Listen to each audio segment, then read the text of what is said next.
פה כי אנחנו במערכה קיומית שהיום מובנת לכל אזרחי ישראל.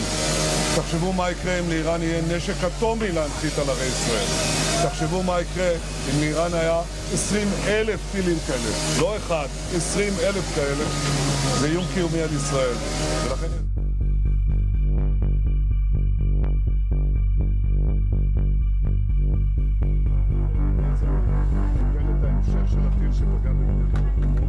ונשמרתם מאוד על נפשותיכם, כך אתם מצילים את עצמכם.